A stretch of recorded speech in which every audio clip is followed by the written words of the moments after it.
Alors, Nicolas, on est à la veille des tests physiques à Buffalo pour le Combine. On sent vraiment là, que les joueurs ont hâte de passer cette étape-là.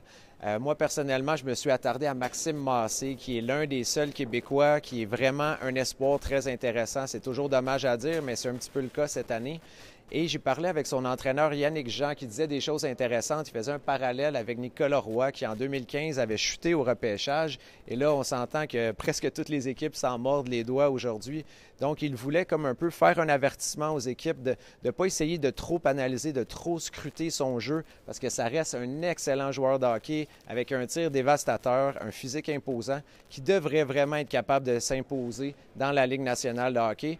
Personnellement, je pense qu'il va quand même chuter en deuxième ronde. Là, c'est le son de cloche qu'on entend grâce à différents recruteurs, mais on voit un beau potentiel en lui et surtout une excellente attitude. C'est un jeune passionné, un petit peu détendu, mais qui aime beaucoup le hockey. Et toi, Nicolas, je pense que tu as rencontré un nom qui a un grand attrait à Montréal. Oui, j'ai travaillé fort pour celle-là. Ça faisait une bonne semaine que j'étais en communication avec Darren Hermiston, qui est l'agent de Caden Lindstrom. C'est important pour moi de le rencontrer cette semaine ici à Buffalo, Lindstrom. Pourquoi? Parce que c'est un nom qui est de plus en plus associé aux Canadiens au cinquième rang.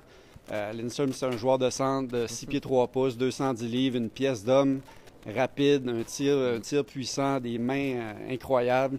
C'est un gars qu'on commence de plus en plus à voir se glisser dans le top 5 du repêchage.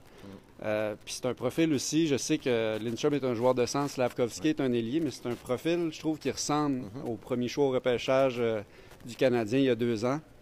J'ai d'ailleurs demandé à Lindstrom, est-ce que tu as porté attention dans les 2 dernières années au développement de Slavkovski, un joueur qui te ressemble un peu, puis qui a eu vraiment une bonne éclosion cette année, puis il m'a dit absolument. Je sais que le Canadien fait une bonne job pour développer ses espoirs depuis 2 ans, puis ça serait un environnement dans lequel j'aimerais beaucoup évoluer, où je me verrais atteindre le prochain niveau. Je trouvais ça intéressant qu'il y a là. Présentement, le seul point d'interrogation, je dirais, au sujet de Lindstrom, c'est son état de santé. Oui. Il ne fera pas tous les tests demain ici à Buffalo.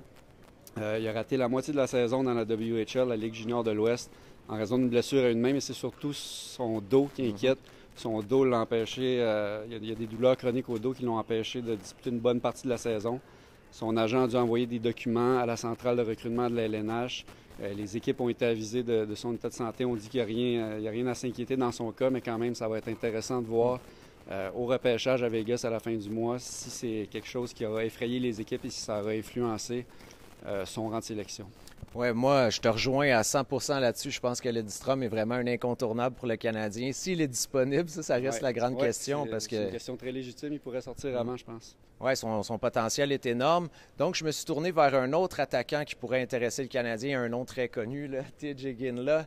C'est un athlète fascinant, très, très dévoué au hockey. Là. Même qu'en début de saison, l'année dernière, il a eu un rôle limité à Seattle. Il a été échangé à Kelowna. Et là, il a eu la chance de se faire valoir, mais il pensait peut-être un peu trop à son jeu personnel en début de saison. Peut-être même à tricher à l'occasion. Il y a eu des bonnes discussions avec son entraîneur avec qui j'ai discuté. Il y a eu un gros revirement dans son approche. Il est devenu un meneur dans son équipe. Il a élevé aussi le niveau d'intensité de tout le groupe à l'entraînement. Il se défonçait tellement que ses joueurs, ses coéquipiers ont voulu le suivre. Son entraîneur me disait même qu'à certains égards, là, dans les premières semaines, ses coéquipiers étaient fâchés envers lui, ce qui était trop intense dans les pratiques. Ses coéquipiers avaient l'air un peu, des fois, ridicules sur la glace à ses côtés. Fait que j'ai hâte de voir. Son entraîneur pense vraiment qu'il peut passer en avant de Lindstrom, en avant de Berkeley Catton. Il a eu la chance de diriger les 3 joueurs, donc il est quand même assez bien placé pour se prononcer. Bon, il y a peut-être un petit parti pris aussi, là, ça reste à voir, mais je trouvais que ses arguments étaient pertinents. Donc, on vous invite à aller lire les articles qu'on a publiés encore aujourd'hui et dans les prochains jours.